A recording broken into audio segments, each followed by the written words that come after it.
ময়দা আর আটা দিয়ে বানিয়ে নিতে পারবে এরকমই মচমচে তুলতুলে নরম লুচি। তো চলো বন্ধুরা, আমি কেমন বানিয়েছি সেই রেসিপিটাই আপনাদের সাথে শেয়ার করবো। আমি কিন্তু এতে কোনো খাবার সোটা দিইনি, তাও এত সুন্দর করে ফুলছে। তো ফার্স্টেই আমি এখানে ঘুগনি দিয়ে যেহেতু বানাবো, তাই আমি এখানে নিয়েছি ছোলার ডাল আর মটর, আজ একসাথেই দিয়ে আমি ঘুগনি বানাবো। ফার্স্টে আমি লবণ, তারপরে আমি দিয়ে দিয়েছি হলুদ গুঁড়ো। এখানে আমি 2 কাপ পরিমাণ জল দিয়ে এটাকে আমি ঢাকনা দিয়ে দিয়েছি। প্রেসার কুকারে একটা সিটি মারার পরে তারপরে আমি আলুগুলা কুচি কুচি করে দিয়ে দেব। ফার্স্টে আমি একটা বড় আলু নিয়েছি, সেটাকে আমি 4 পিস করে নেব। এখানে আমি আলুগুলোকে চাপটা চাপটা কেটে তারপরে লম্বা লম্বা করে একটা আলুকে 3 পিস করে তারপরে ছোট ছোট করে পিস পিস করে নিয়েছি। দেখতে পাচ্ছ বন্ধুরা আমি কীরকমই ছোট ছোট করে কেটে নিয়েছি। আর এখানে যে আমি মটরটাকে সিদ্ধ করতে দিয়েছিলাম, একটা সিটিতে কত সুন্দর সিদ্ধ হয়ে গেছে। এবার আমি আলুটাকেও এর মধ্যে দিয়ে 1 সিটি আবারও মেরে নেব।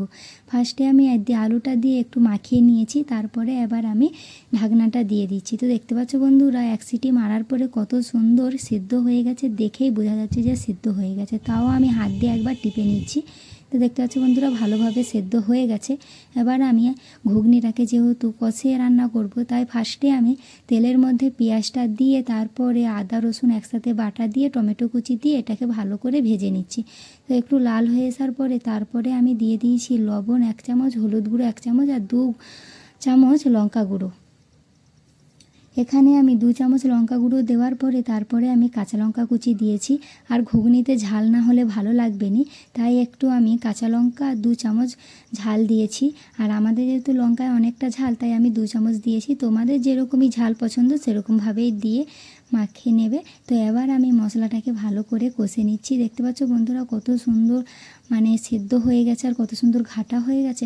এবার আমি এটাকে যে বেটে নিয়েছি, এর মধ্যে আছে কাঠ, লবঙ্গ, এলাচ, এটাকে আমি ভালো করে বেটে নিয়ে তারপরে আমি একেবারে জল দিয়ে এর মধ্যে দিয়ে দিচ্ছি প্রেসার কুকারে দিয়ে। এবার এটাকে আমি একটা সিটি মেরে তারপরে রেখে দেবো। এবার বাকি কাজগুলো করে নেব।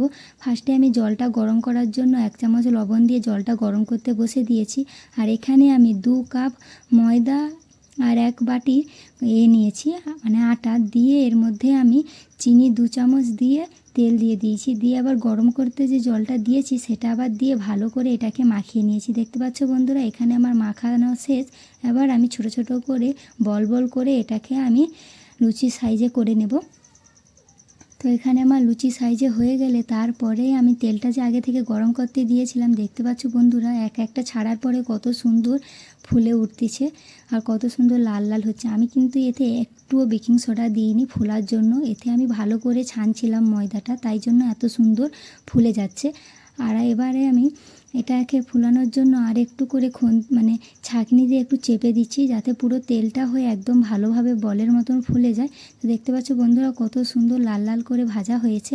আর আপনি যদি আমার নতুন পেজের নতুন হয়ে থাকেন তাহলে আমাকে সাবস্ক্রাইব করো, যাতে আমার এরকমই নতুন নতুন ভিডিও ফার্স্টে আপনার কাছে পৌঁছায়।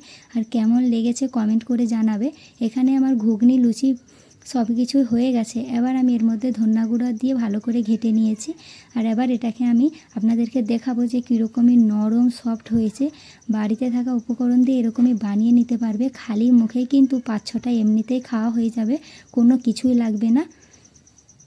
দেখতে পাচ্ছ বন্ধুরা কত সুন্দর নরম হয়েছে আর খেতে কিন্তু সেই মজা ছিল। তো চলো দেখা হচ্ছে নেক্সট ভিডিওতে। আর আমার এই ভিডিওটা কেমন লেগেছে কমেন্ট করে জানাবে। আর আপনি যদি ফার্স্টে নতুন চ্যানেলে হয়ে থাকে তো আমাকে সাবস্ক্রাইব করবে।